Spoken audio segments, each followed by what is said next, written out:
You ever met someone who talks about God constantly, posts scriptures every morning, quotes the Bible flawlessly, but how they treat people is outright disgusting?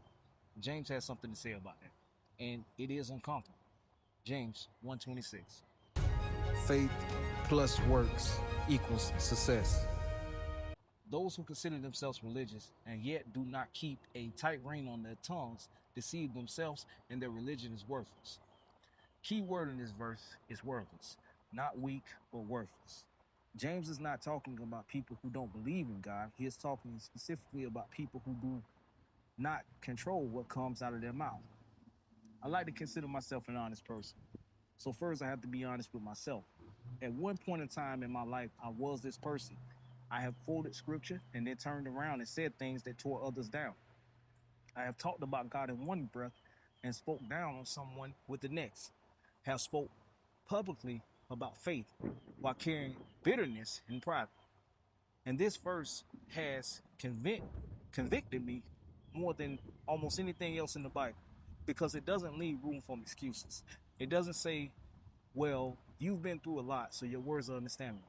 It doesn't say, well, they deserved what you said about me.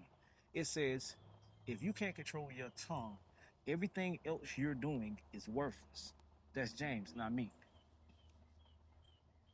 Here's where this gets real in today's world.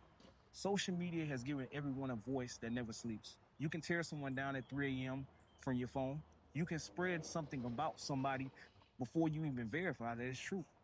You can hide behind a screen and say things you would never say to someone's face, and then post a scripture the next morning like nothing happened. I've watched people's reputation be destroyed with words. I've had my own name drugged through the mud by people that claim to love God and represent God. I've seen church folk be some of the cruelest people with their tongues when they feel justified.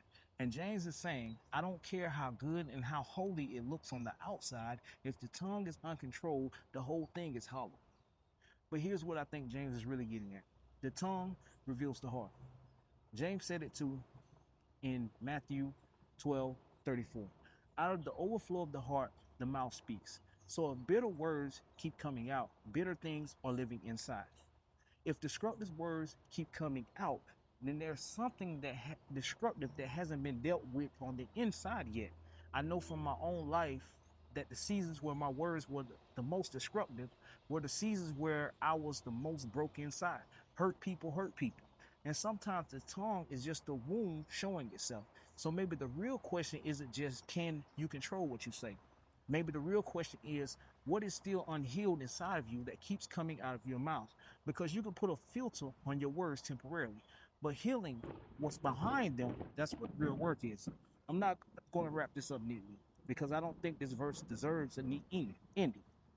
I think it deserves an honest question.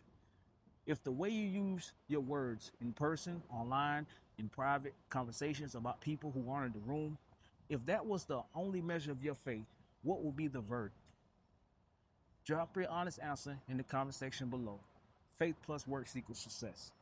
Faith plus works equals success.